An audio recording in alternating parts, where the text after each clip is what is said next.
And a good Tuesday morning to you. Welcome into the Nick Craig Show, streaming live on YouTube, Rumble, and X. Don't forget you can take the show with you 24/7 by checking out the show in your favorite podcast app. Just search for the Nick Craig Show, tap the subscribe or follow button, and you'll get a new show delivered to your smartphone or tablet each and every weekday morning. It's the Nick Craig Show. Check it out in your favorite podcast app. You can also be part of the program this morning. You can text in to the program at 910-377-6425. That's 910-377-6425. And you could, of course, leave comments on our live feeds this morning. Well, there's been a lot of talk, a lot of conversation. You've, of course, been hearing about this. It's been well discussed and tracked over the last couple of weeks and months now about diversity, equity, and inclusion. Right? This is something that the Trump administration and really, I think, America as a whole, and I think it's important to draw that and lay that out, that both the administration and the country seem to be aligned on diversity, equity, and inclusion. These programs, these practices are incredibly detrimental. They pit people against each other based on things like their skin color, their religion, their race, all of these issues, their gender, whatever it might be. It's incredibly divisive. It's incredibly destructive. And this administration has made a key effort and continues to do so day in and day out to dismantle these discriminatory programs, because that's exactly what they are. They are discriminatory programs that prioritize individuals based on things like whether they are a minority, whether they are a woman, whether they are black or white. It's incredibly discriminatory, just on face value. And there's been two recent examples of this in North Carolina as it relates to hurricane relief.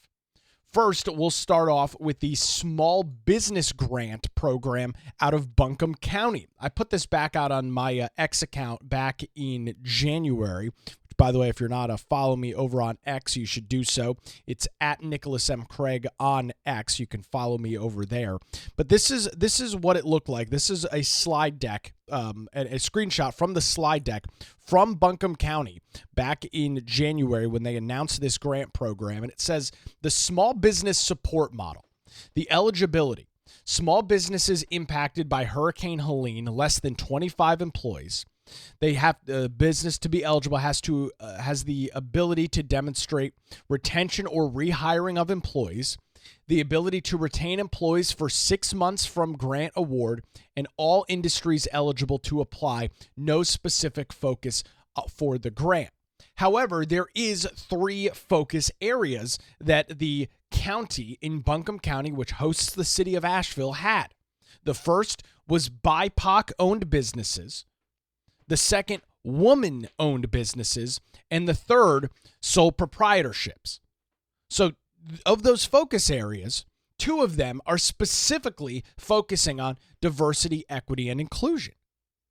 BIPOC and women-owned businesses.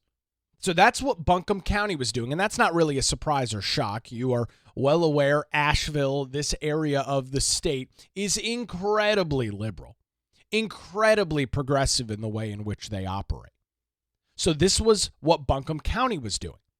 We then look at the city of Asheville in a similar program that they are offering through the city to provide relief to businesses.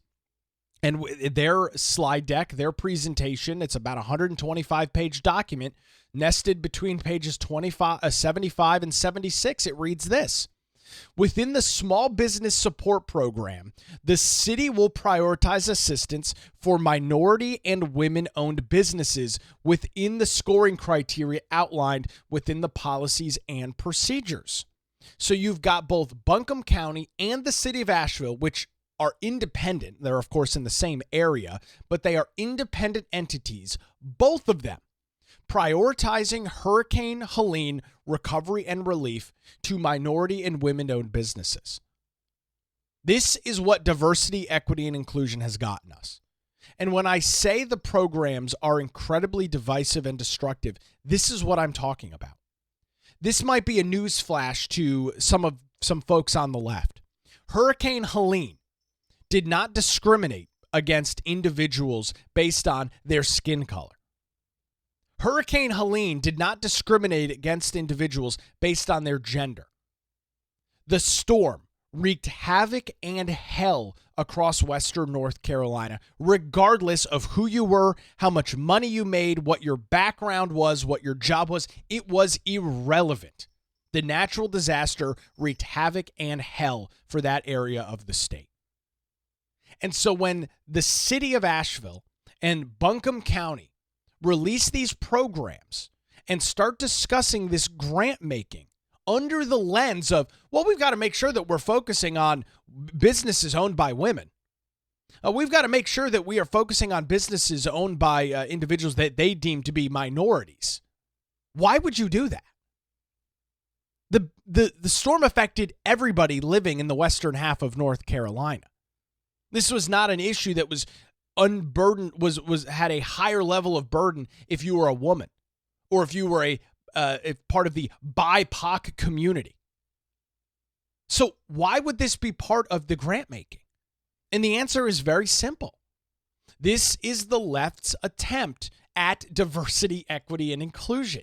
They feel the need. They feel that they have a moral obligation to take their wacko progressive leftist policies and bring them into every facet of government. We're talking about hurricane relief. And for whatever reason, the progressive left believes that it's important to discriminate against individuals based on their sex and based on their skin color. I don't subscribe to that idea. I don't subscribe to that ideology, but the city of Asheville and Buncombe County do. The far left progressive radicals that are elected in both of those entities believe it is important to discriminate against individuals when in regards to hurricane relief. So when you hear folks on the right talk about diversity, equity, and inclusion, why it needs to be stripped out, why it needs to be dismantled, this is what we're talking about. This is the real life example of how diversity, equity, and inclusion does exactly the opposite of what its stated name is and what its stated goal is. Because the left has weaponized this terminology, DEI, the acronym. They have weaponized it to fit a political agenda. They have weaponized it to pick winners and losers based on things that you don't have any control over. You don't have any control over what your race is. You don't have any control over what gender you were born as. You don't have control over that. Yet, the city of Asheville, Buncombe County want to pick winners and losers based on that criteria. Incredibly, incredibly destructive, incredibly, incredibly divisive. I've got some good news to pass along to you this morning. The U.S. Secretary of Housing and Urban Development, Scott Turner, has ended Asheville's plan to distribute hurricane funding relief based on diversity, equity, and inclusion. Scott Turner was on Fox News. He was on Brian Kilmeade's One Nation program over the weekend, and Brian Kilmeade asked him about what's going on with DEI at HUD, and he brought up in regards to hurricane relief here in North Carolina. Here's the Secretary of HUD speaking this weekend with Brian Kilmeade. Take a listen. Secretary of Housing and Urban Development, Scott Turner. Mr. Secretary, great to see you. What do you have to tell our audience about what you discovered just 30 days in? Well, thank you, Brian. It's so great to be with you and the American people this morning. So we have found, as you said, $260 million in savings here at HUD, working with our DOGE task force. But today, we're announcing that we cut $4 million in DEI contracts here at HUD, which were supposed to be for culture transformation and mindset, outward mindset thinking and subscription services. So we want to announce today, we're working hard, and we will cut $4 million in DEI-focused contracts. This is money that should go to serve the American people, and also time well spent to serve the people we're called to serve. And so, DEI here at HUD is dead, Brian. So, right off the bat there, you've got DEI programs across HUD being cut, $4 million worth of savings. Phenomenal stuff there from the secretary. More on him. True, and that's one thing the president made clear when he was running for office, and he did it right away when he got in. But the question I get from a lot of people is, okay, now that you saved it, I know it's in the department's interest to use that money and repurpose it, but maybe it's in the country's interest to save it. So do you write a check to to somebody else and say, okay, take this money? Do you take it out of your account that's allocated? How do you put that back into the system? Well, and that's a great question. And in addition to this $260 million in savings, we also found $1.9 billion in misplaced funds. And those funds were supposed to be used for administrative services that help us carry out the services here at HUD.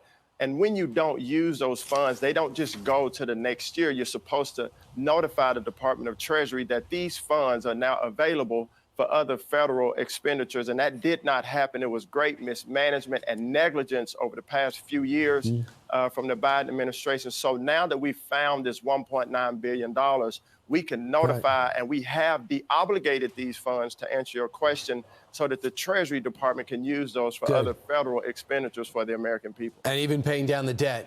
President Trump signed an executive order ending all federal taxpayer benefits for illegal immigrants and orders all federal agencies and departments to identify federally funded programs like you're doing. So that is already impacting HUD, correct? Yes, and it's really common sense, and under President Trump's leadership, the hard earned money of American taxpayers, that money should go to serve the American people. And that's what we're going to do here at HUD to ensure that we're deliberate and detailed about the expenditures that we have to serve the American people. Mr. Secretary, I'm up against a break, but just real quick, the purchase of corporate housing by people like, BlackRock, So I'll stop it there. So as you heard there from the secretary, he said, once again, let me be clear, DEI is dead at HUD. And the grants that are in question this morning, the grant in Buncombe County, the grant in Asheville, well, a lot of that money was coming from HUD. That was coming from the federal government to do I say a simple task, but a relatively simple task. Come up with a grant to support businesses. In this case, this is what Asheville and Buncombe County were doing, to support businesses that were devastated and severely affected by Hurricane Helene. I mean, it's phenomenal to hear, is it not? Turner said, HUD is looking forward to helping thousands of North Carolinians rebuild after Hurricane Helene by directing funding assistance to impacted businesses, nonprofit organizations, and neighborhoods. However, Asheville's draft application plan incorporated DEI criteria to prioritize some impacted residents over others, which was unacceptable. After HUD informed Asheville that its plan was unsatisfactory and it would not be approved, the city assured us that it was updating its draft action plan to be compliant. That's how things are done. HUD allocated $225 million in a community development block grant in January under the Biden administration after Hurricane Helene ripped through the state in September of last year, devastating thousands of residents, most notably in the western Appalachian region, with flooding, high winds, power outages, and the complete destruction of communities, with at least 106 people dying in North Carolina during the storm. So HUD put this money out there, $225 million, and you had far-left progressive governments like Buncombe County, like the city of Asheville, that took it upon themselves to craft the criteria, to craft this grant-making criteria that actively discriminated against individuals. I mean, it's absurd. The Secretary of HUD continued by saying, quote, "At HUD, we are taking a detailed and deliberate approach in every aspect of our work to ensure that we are serving all communities regardless of race, color, or creed. Let this send a clear message that no detail will go unnoticed. Adherence to President Trump's executive order is mandatory. We appreciate that Asheville has reversed course and is now working with us to get it right." And this, of course, prompted a response from the Democratic mayor of Asheville, Mayor Esther Manheimer, who said that she was, quote, "working closely with HUD as they continue to navigate the situation." This prompted an interview with WLOS News with the Asheville mayor. This interview took place late last week, and here is the Asheville mayor being interviewed on said topic, on these grants, and how this is going to go forward with HUD. Here's the Asheville mayor with the WLOS News last week. Secretary Turner's comments today, and I guess over the last few days, he had mentioned that city's been super responsive since he sort of said these things. What have y'all been discussing? Yes, we heard from the HUD secretary that we needed to edit our what's called our action plan, which is a document that HUD requires that we submit before we can receive HUD funding for disaster relief. And this is money that's on top of what FEMA's already providing for repair and recovery. It was anticipated we would receive these monies, and still is, around the summer, of about $225 million. So we have modified the action plan to reflect his concerns, and we've been told the changes that we made are acceptable. So I'm going to stop it right there. I mean, that's exactly how this needs to go down. There is a new administration in Washington, D.C. There is a new sheriff in town, for lack of a better term. And Trump has made it his objective, and he has obviously laid this out for his cabinet secretaries, including Scott Turner, who leads HUD, that this is how we need to go forward. We need to cut these programs out. And fortunately, smartly, by the city of Asheville, they have decided that they need to play ball. Right? See, this is the impact that the federal government can have. Right? When we talk about how much impact from Washington, D.C. can trickle down, when these municipalities, when these cities, these counties are receiving federal funds through HUD or any other department, it really doesn't matter what the department is, when they can receive these federal dollars and are slated to receive large amounts of money, $225 million is not a small chunk of change. The federal government determines what that money needs to be used for. And if what the city of Asheville is doing, what Buncombe County is doing, if that is in objection to the administration, the city of Asheville has two options. They can either change and course correct and come in line with the administration, or sacrifice the funds. I mean, it's really pretty simple. They are left with two options: either play ball with the administration or find the money somewhere else. And in the case of the city of Asheville, props to the mayor, who, of course, spearheaded this operation. But they understand that their communities will not survive without this money. So they smartly are coming in line with the federal government. Now, to say this up front, this should have never been in there in the first place. But props to this administration, props to the HUD secretary for digging into the details of what Asheville submitted and cutting this garbage straight out. But props to HUD for looking and taking a microscope or a magnifying glass to this thing and combing over it and coming up with, this is the way forward.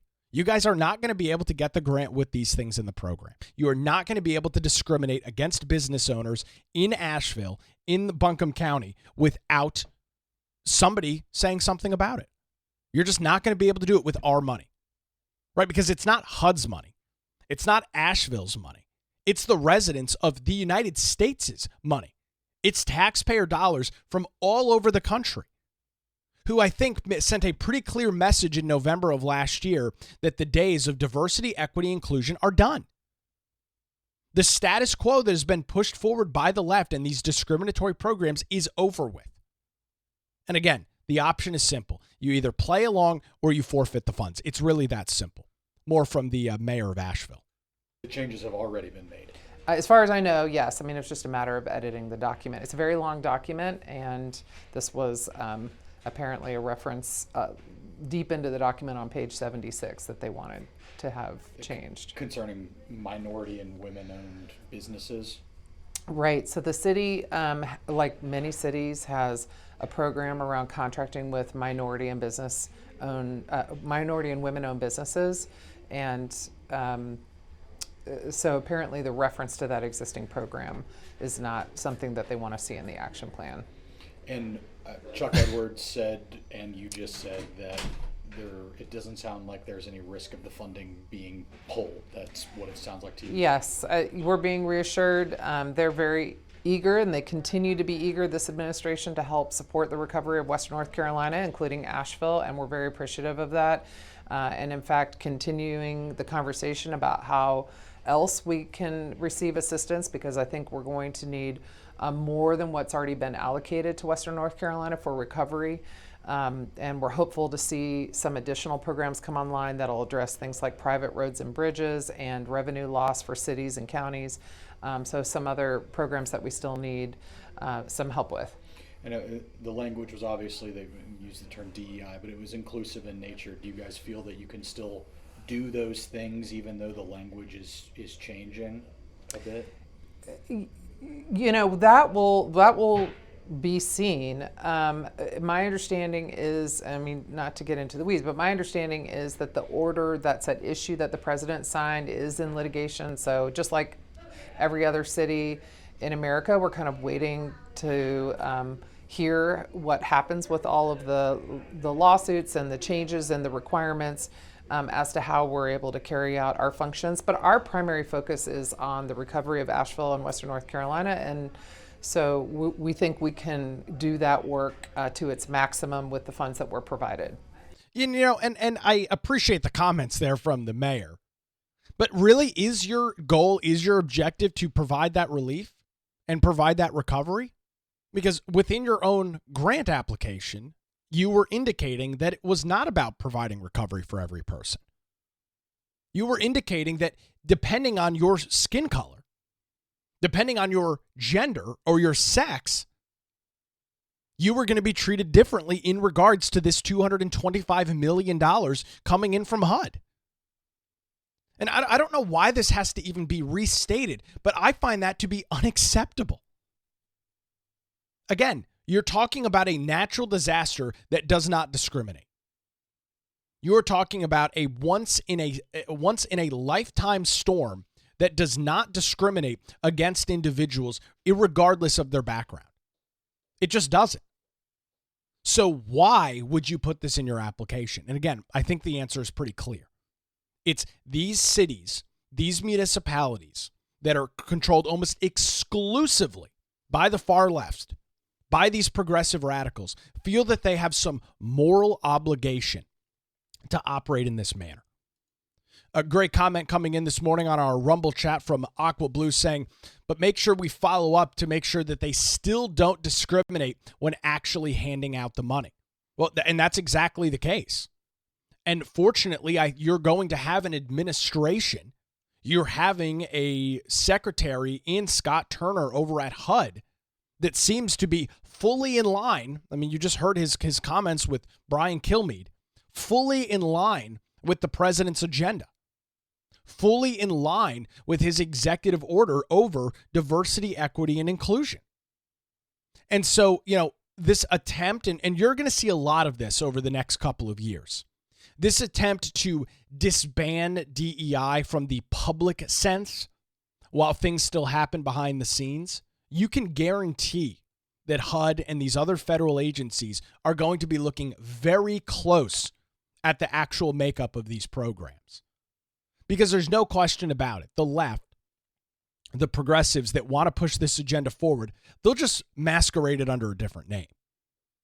They won't claim in their document that they're prioritizing women-owned businesses or minority-owned businesses, right? They'll remove it from the PowerPoint. They'll remove it from the application documents. But it's a very good point this morning in the Rumble chat that how do we actually make sure that they do what they say they're going to do? And that comes down to accountability and transparency. Right now, it's Sunshine Week across the state of North Carolina, across the nation, but here in North Carolina as well. And the whole purpose of this week is to increase transparency within government, increase accountability within government. And so if Asheville or Buncombe County, and I'm not saying that they're intending to do this, but if Asheville decides that they're still going to attempt to discriminate against certain business owners in this grant program, that will come out. It'll either come out from a whistleblower or somebody will bring this to the forefront. And if they're still found that they are not operating in the manner in which the federal government has told them they need to operate, that money will be stripped. That money will be pulled. And so this leaves a very interesting question for the progressive left, the individuals making these decisions. What is more important? What's more important? Pushing forward diversity, equity, and inclusion policies, or guaranteeing the safety and the security of a $225 million grant for residents of the city of Asheville? That's the question that they have to ask themselves. Is it worth putting this grant at risk to push forward our ideology? Now, unfortunately, in many cases, I think the answer is probably going to be yes. It is worth risking the grant. It is worth risking the federal dollars so we can continue to push our political narrative forward. I'm hopeful. I don't know much about the mayor of Asheville. I've, of course, read and seen a lot of comments from her over the last 6 months or so since Helene devastated that area of the state. I don't know much about her other than that. But I would suspect if she is competent at her job, if she is truly a good leader for the city of Asheville, she will direct her staff that we are not even going to come close to even giving the perception that we are still operating under some of these DEI policies. Because one thing I can tell you is that if Asheville kind of tries to do this stuff behind the scenes, if Asheville removes it from the criteria, but they're still picking winners and losers based on these DEI criterias, and it's found out, that money will immediately be pulled away. HUD will come in the next day or the same day and strip that money out of the city of Asheville. I can guarantee you that's the case. This administration is not fooling around. This administration is done playing with it. To borrow a line from now former radio host, now the deputy director of the FBI, Dan Bongino, cutesy time is over. If the left wants to try and push their luck on this stuff, if they want to try and gamble with a $225 million grant, they're going to FAFO pretty quickly. The FO part of that is going to happen very rapidly. This administration ain't fooling around. So these groups have got to be very careful in the way in which they operate. And unfortunately, it's going to take an example being made. But see, there's a downside of that. Let's just, for argument's sakes here, play out that the city of Asheville still tries to do some of this DEI stuff behind the scenes. And they're caught. And HUD comes in and says, we told you guys, you're not allowed to operate in this manner. You're not allowed to have these criteria. You're still doing it anyway. You're now masquerading and hiding it from the public. We're taking the money away. While that's a win for the administration, while that's a win for dismantling of DEI, that is a huge loss for the residents of Asheville that need this money. That is a huge loss for the businesses of Western North Carolina that desperately need this relief, desperately need these funds. And that's why I mentioned and I brought up, it's going to be very interesting to see how these cities, how these towns, how these counties operate. Are they willing to put this money at risk? Is their ideology so important that they're willing to flush copious amounts of money potentially down the toilet so that they can go and high-five each other on how good of a progressive they are? So they can high-five each other. Oh, look at how liberal I am. I gave it to the man. We still did this thing anyway. We got away with it, or we're attempting to get away with it. This is going to be very interesting to follow. And this, of course, Asheville and Western North Carolina is where this discussion is happening this morning based on this news that was made. But you're going to see similar efforts all over the place, right? Because anybody now that is receiving federal dollars is going to have to be incredibly careful with what they're doing. Whether that's school systems, states, cities, counties, grant programs. I mean, really any federal dollars. With this executive order from the Trump administration, they are not allowed to use DEI criteria. There are a lot of policies being rewritten right now. And unfortunately, some examples are going to have to be made for the left to take this seriously. People are going to have to be hurt, unfortunately, due to the radical ideology that is put forward by these individuals before something changes. This is a great first step. I appreciate the secretary's comments. I think the mayor handled herself pretty well in her response to it. Of course, she brings up, well, there's still active litigation going on, and we're not exactly sure. No, the active litigation or not, you were told, don't screw around with this. Remove this stuff from the program, or you're going to lose the money. They don't want to do that. I can promise you, Asheville does not want to do that. I really hope they don't. We'll keep an eye on it right here on the Nick Craig Show. There's more details this morning, a story from Katie Zender over at CarolinaJournal.com that kind of walks through the secretary's comments, the response from the mayor of Asheville, all of that over at CarolinaJournal.com this morning. Well, a major phone call is going to be taking place this afternoon. Not often that a phone call makes national news, but we do have this was tweeted out by RT, which is a Russian news operation, tweeted out this morning that between 9 and 11 o'clock Eastern time this morning, there will, in fact, be a phone call between Russian President Vladimir Putin and U.S. President Donald Trump. It's happening between 16 and 1800 hours Moscow time. That's 9 to 11 this morning. And depending on what the results of this phone call are, we could be looking at, of course, the end, or at least the beginning of the end, for the war that continues between Ukraine and Russia. There's been a lot of chatter, a lot of talk over the last couple of days about a 30-day ceasefire deal. Reports where Russia wasn't in favor, then they were. I would pay any amount of money. I would drain my savings account to listen into this phone call this morning. I would give anything to hear this phone call. Because you can guarantee that the Russian president, Vladimir Putin, is going to try and bully Trump, bully the United States in this ceasefire agreement. And I suspect Trump is not going to put up with it.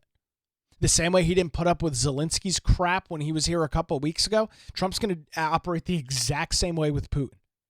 Trump wants this war to end, probably more than anybody else. He's the only one that's actually doing anything substantial to make it happen. Right? This war has been going on for 3 years now? Now, of course, the EU and the UK, all of these great European countries are all of a sudden coalescing around Vladimir Zelensky after he was laughed out of the Oval Office back a couple weeks ago. Where have these guys been for 3 years? None of those other countries could put together some peace talks? Nobody else could negotiate a ceasefire deal? No, the answer is of course not, because none of them are strong leaders. It took Donald Trump getting reelected to begin this process. And I don't know how quickly we're going to find out about this phone call. I'm sure there will be some unnamed, anonymous sources that provide some information after it takes place this morning. But I'm going to be very curious how this call goes. And I can promise you this. If Putin does not appear that he is interested in these peace agreements at all, it's not going to be, or this ceasefire agreement, it won't be a 2-hour phone call.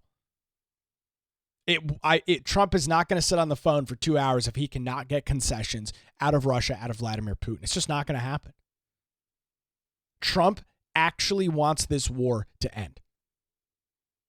And Ukraine seems, after their little flub a couple weeks ago, the president there, they've kind of come back to reality, come back to earth on this. They understand that this ceasefire needs to start. It needs to be the first step. And with that, this is going to be a very interesting phone call that takes place this morning.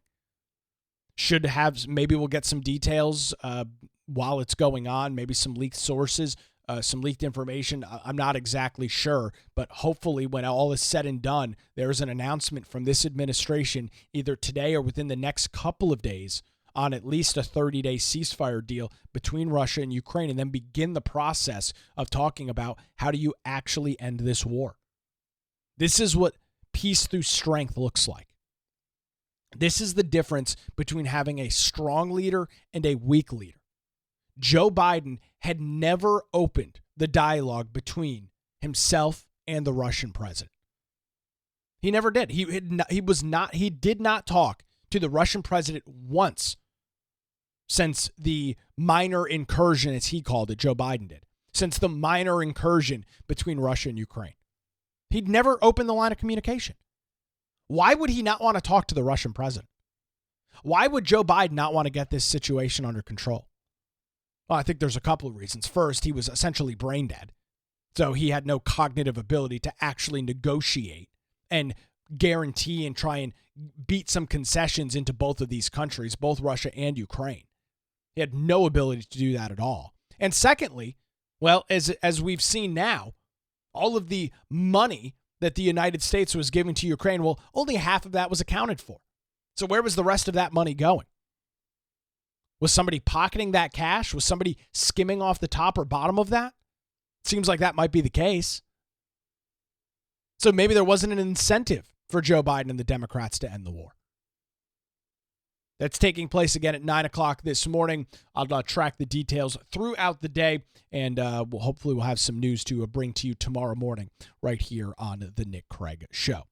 Speaking of coming back to Earth, well, after being stranded in space for 9 months, U.S. astronauts Butch Wilmore and Suni Williams are finally on their way back to our great planet as they departed the International Space Station early this morning to begin their long-awaited journey back home after spending more than 9 months in space. The splashdown is expected around 6 p.m. tonight when the SpaceX's Crew Dragon capsule, which is called Freedom, is set to re-enter the Earth's atmosphere coming up tonight. The stranded pair, who were originally supposed to be in space for only 10 days last summer, are traveling home with fellow American Nick Hague and Russian cosmonaut, not going to attempt to pronounce his name, as they finish their tour on the Crew 9 mission. Wilmore and Williams have been stuck on the ISS since last June when their Boeing Starliner capsule suffered leaks and mechanical issues, forcing NASA to return the craft without anybody on board. The episode left Boeing's commercial space flight ambitions tumbling, with SpaceX serving as the only backup available to help bring the astronauts home. The duo have since had to wait to hitch a ride with this SpaceX Crew capsule, which was scheduled to launch only after SpaceX's Crew 10 arrived over the weekend to relieve them of their duties at the ISS. Elon Musk has claimed that the plan to bring home Wilmore and Williams back earlier were shelved by the former President Joe Biden, and that the mission had been marred by political mudslinging. This news came out a couple of weeks ago that Elon Musk and SpaceX attempted to try and rescue these individuals early. They've been in space for 9 freaking months. And because of Elon Musk's political ties to Donald Trump, the previous administration, did not want to give Elon Musk a win. They did not want to give the guy working with Elon Musk, Donald Trump, they did not want to give them a win. So here's the Dragon spacecraft undocking, or shortly after it undocked from the space station yesterday. You can see it floating through space. And again, it is set to land and make its plunge into the Atlantic Ocean off the coast of Florida around 6 o'clock tonight. What a remarkable feat of engineering. Boeing's space program, I would suspect, is essentially done at this point. They've had 9 months to figure out how the hell to get these people back and have done nothing. Elon Musk wanted to do it months ago, but because of political ideology. I mean, just think about this. This really can't be understated. Think about this at its root level. You had a private entity in SpaceX that had the ability to rescue these astronauts. But things have become so hyper political. Things have become so over the top political that they didn't want to let Elon Musk do it. They thought it would be politically detrimental to their team in the 2024 presidential election to give Elon Musk that win. How despicable and disgusting is that? I mean, when you really boil it down, that's the current status of politics in America. You've got somebody who has the ability to rescue 2 Americans that were stranded by Boeing on the International Space Station, and you just can't do it. You won't do it. You won't give SpaceX, you won't give Elon Musk the opportunity. Now, of course, new administration. That administration happens to be one in which Elon Musk is affiliated with. He makes his same offer again, and lo and behold, coming up tonight, coming up in less than 12 hours, all 4 of those people will be back on soil, back on U.S. soil. Why have things gotten to this level? Why are we at a point right now where we are willing to leave Americans stranded in space because it might not be in favor of our political party? That is a really, really sad sign of the times. That is a really, really detrimental place to be. We've got to do something to bring down the political pressures that our country is dealing with right now. I don't have all of the answers. I'm not going to sit here and pretend that I do. But if that is not the greatest example of how political infighting, political partisanship, how it is detrimental to us as a society, as a whole, I don't know what else you need to see. So looking forward to watching that tonight and getting those individuals. I'm sure they were supposed to be in space for 10 days. I'm sure after 9 months, they will be more than happy to land in the United States and get everything back and operational. So we'll track those details as well and keep an eye on it right here on the Nick Craig Show. I want to remind you that if you are interested in getting access to things like our daily show notes and more exclusive content, including our monthly Zoom call, which happens with our Patreon subscribers, that'll be taking place next week. You should head on over to patreon.com/Nick Craig, where you can get access to all of that. $5, $10 a month, or you could set a custom amount as well if you're so inclined to do so. Appreciate everybody that has come aboard and supported the show on Patreon over the last 2 months. It's been quite the endeavor here on the show. It is greatly appreciated. Once again, a little bit shorter this morning. I will be filling in for the great Pete Callender this afternoon on WBT Radio. You can check that out from 12 to 3 p.m. live on WBT, or just search for the Pete Callender Show podcast. We are back with you tomorrow morning, 7 a.m. on YouTube, Rumble, and X on the Nick Craig Show, and 24/7 wherever you get your podcasts. Have a great Tuesday.